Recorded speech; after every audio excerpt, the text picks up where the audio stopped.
আপনি যদি কয়েন বা নোট প্রেমী হয়ে থাকেন তাহলে এই চ্যানেলটি আপনার জন্য। ফ্রেন্ডস, আজ আমি কথা বলবো খুবই ইম্পর্ট্যান্ট একটি টপিকের উপর, সেটি হচ্ছে 5 টাকার নিকেল ব্রাসের যে সমস্ত জেনারেল সার্কুলেশনে ডেফিনেটিভ কয়েন সিরিজ রিলিজ করা হয়েছিল 2009 সাল থেকে 2025 পর্যন্ত, মানে এখনও পর্যন্ত রিলিজ করা চলছে, সেই সমস্ত কয়েনের প্রাইস লিস্ট, কোনগুলো রেয়ার এবং কোনগুলো স্কেয়ার। এছাড়াও আমি আপনাকে জানাবো যে কোন কয়েনগুলো আপনি যদি এখন প্রিজার্ভ করে রাখেন, মানে হোল্ড করে রাখেন, ধরে রাখেন, তাহলে ভবিষ্যতে, মানে আপনি যদি সঞ্চয় করে রাখতে পারেন, তাহলে ইন ফিউচারে ভবিষ্যতে গিয়ে আপনাকে একটা ভালো রিটার্ন দেবে। যেমন পুরানো দিনের কয়েন এখন আমরা খুঁজছি, পাচ্ছি না, কিন্তু তেমনই ঠিক এখনকার যে সমস্ত কয়েন রিলিজ করা হয়েছিল সেই সমস্ত কয়েন ভবিষ্যতে গিয়ে কিন্তু লোক খুঁজবে, তখন কিন্তু পাবে না। তো এখনই সুযোগ, যদি এই সময়ে আপনি যদি ওই সমস্ত কয়েনগুলোকে ভালো কন্ডিশনে নিজের কাছে হোল্ড করে দেন বা প্রিজার্ভ করে রাখেন ধৈর্য ধরে, তাহলে ভবিষ্যতে কিন্তু আপনাকে ভালো রকম রিটার্ন দিয়ে যাবে। আমি সেই সমস্ত সাল এবং ইয়ারের কয়েনগুলোর কথাও আপনার সঙ্গে আজকে ডিসকাস করব। ভিডিও স্কিপ করে দেখবেন না, তাহলে কিন্তু বুঝতে পারবেন না। বেশি কথা না বাড়িয়ে সঙ্গে আমি সম্রাট, চলুন শুরু করা যাক। বাংলার 1 নম্বর সঠিক, নির্ভেজাল ও শিক্ষণীয় মুদ্রা রহস্যে আপনাদের স্বাগত।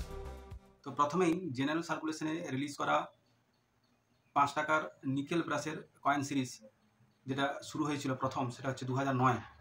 তো 2009 এবং 2010 এই 2 সাল নিকেল ব্রাসের যে সমস্ত কয়েনগুলি রিলিজ করা হয়েছিল তার ডায়ামিটার হচ্ছে 23 মিলিমিটার, ওয়েট হচ্ছে 6 গ্রাম এবং শেপ হচ্ছে সার্কুলার। এই সমস্ত কয়েন 2009 রিলিজ করা হয়েছিল বোম্বে, কলকাতা এবং হায়দ্রাবাদ, নয়ডা মিন্ট থেকে রিলিজ করা হয়নি। কিন্তু বর্তমানে দেখা গেছে যে 2009 সালের এই নিকেল ব্রাসের কয়েন 5 টাকার কিছু কয়েন, যেগুলো কিছু কালেক্টরের কাছে নয়ডা মিন্টের কয়েন পাওয়া গেছে। তো এটি একটি স্কেয়ার বা রেয়ার কয়েনে কাউন্টিং করা হয়, যদিও এটি আনলিস্টেড কয়েন, মানে জানা নেই যে নয়ডা মিন্ট থেকে রিলিজ করা হয়েছে, কিন্তু কিছু কয়েন নয়ডা মিন্টের পাওয়া গেছে। তো এরকম ধরনের কয়েন 2009-এর যদি আনলিস্টেড নয়ডা মিন্টের কয়েন আপনার কাছে থেকে থাকে, তাহলে আপনি অবশ্যই প্রিজার্ভ করে রাখতে পারেন এবং ভবিষ্যতে খুবই ভালো দাম পাবেন। এখনই ভালোই দাম আছে।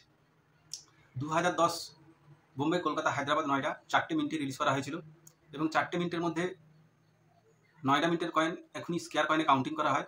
এই মুহূর্তে ক্রয় বিক্রয় করতে গেলে হয়তো আপনি পারবেন না, কারণ প্রায় সবার কাছেই অ্যাভেলেবেল এবং সেরকমভাবে হয় না ক্রয় বিক্রয়। কিন্তু আপনি যদি প্রিজার্ভ করে রাখতে পারেন, হোল্ড করে রাখতে পারেন 2010-এর নয়ডা মিন্টের কয়েন, তাহলে ভবিষ্যতে গিয়ে কিন্তু আপনি একটা ভালো রিটার্ন পাবেন। এরপরে 2011 থেকে 2019 পর্যন্ত নিকেল ব্রাসের 5 টাকার কয়েন রিলিজ করা হয়েছিল জেনারেল সার্কুলেশনে। তার মধ্যে প্রায় সমস্ত মিন্টেই কয়েন রিলিজ করা হয়েছে, কলকাতা, বোম্বে, হায়দ্রাবাদ, নয়ডা, এই 4টে মিন্ট থেকেই। এর মধ্যে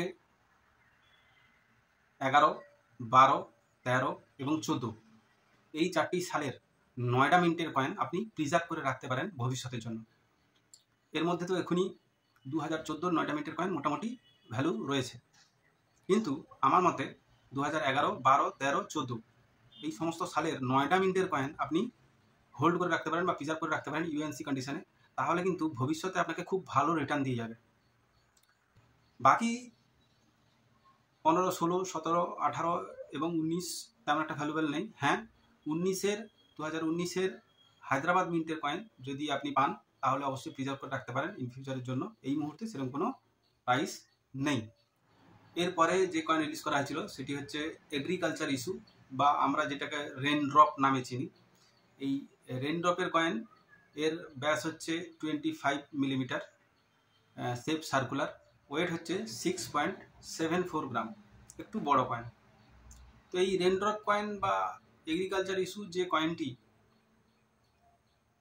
এই কয়েন যে রিলিজ করা হয়েছিল 2019 থেকে 2022 পর্যন্ত, এই সমস্ত কয়েনের মধ্যে শুধুমাত্র 2022-এর কলকাতা মিন্ট, 2022-এর কলকাতা মিন্ট যদি আপনি পেয়ে থাকেন ভালো কন্ডিশনে, ইউএনসি কন্ডিশনে বা এক্সট্রা ফাইন কন্ডিশনে, তাহলে অবশ্যই প্রিজার্ভ করে রাখতে পারেন। ইন ফিউচারে কিন্তু আপনি ভালো দাম পাবেন।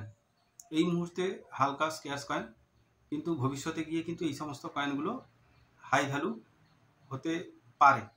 5 টাকার কয়েনের মধ্যে যদি আপনি দেখেন, তাহলে সবথেকে মূল্যবান এবং সবথেকে ভ্যালুয়েবল কয়েন সেটি হচ্ছে একম কয়েন, AKAM, আজাদি কা অমৃত মহোৎসব কয়েন, যেটা কিনা 2021 থেকে 2025 পর্যন্ত রিলিজ করা হয়েছে এবং কন্টিনিউ চলছে।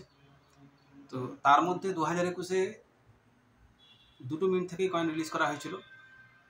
একটা হচ্ছে হায়দ্রাবাদ মিন্ট আর একটা হচ্ছে বোম্বে মিন্ট। বোম্বে মিন্ট থেকে প্রচুর পরিমাণে মিন্টিং করা হয়েছে, যার জন্য রিলিজের পর থেকেই মোটামুটি স্কোয়ার কয়েনে কাউন্টিং করা হয় এবং 100 টাকা থেকে 250 টাকা পর্যন্ত আপনি পেতে পারেন অ্যাজ পার কয়েন কন্ডিশন।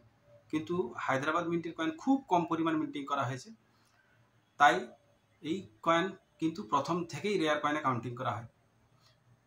যদি 2021-এর হায়দ্রাবাদ মিন্টের কয়েন একাম কয়েন 5 টাকার নিকেল ব্রাসের আপনার কাছে থেকে থাকে, তাহলে আপনি পেতে পারেন 20,000 টাকা থেকে 1 লাখ টাকা পর্যন্ত। তো এই হচ্ছে মোটামুটি লিস্ট, যেটা কিনা নিকেল ব্রাসের 5 টাকার জেনারেল সার্কুলেশনে রিলিজ করা ডেফিনেটিভ কয়েন সিরিজ 2009 থেকে 2025। আমি আপনাদের সবই জানালাম। যদি আপনাদের কিছু প্রশ্ন থেকে থাকে অবশ্যই করবেন। ভিডিও ভালো লেগে থাকলে একটা লাইক করবেন এবং পরবর্তী ভিডিও আপডেট পেতে অবশ্যই সাবস্ক্রাইব করে নেবেন, কারণ এই ধরনের ভিডিও আমি প্রতিনিয়তই আপনাদের জন্য বানিয়ে থাকি। আপনারা ভালো থাকুন, সুস্থ থাকুন, আবার দেখা হচ্ছে নেক্সট ভিডিওতে।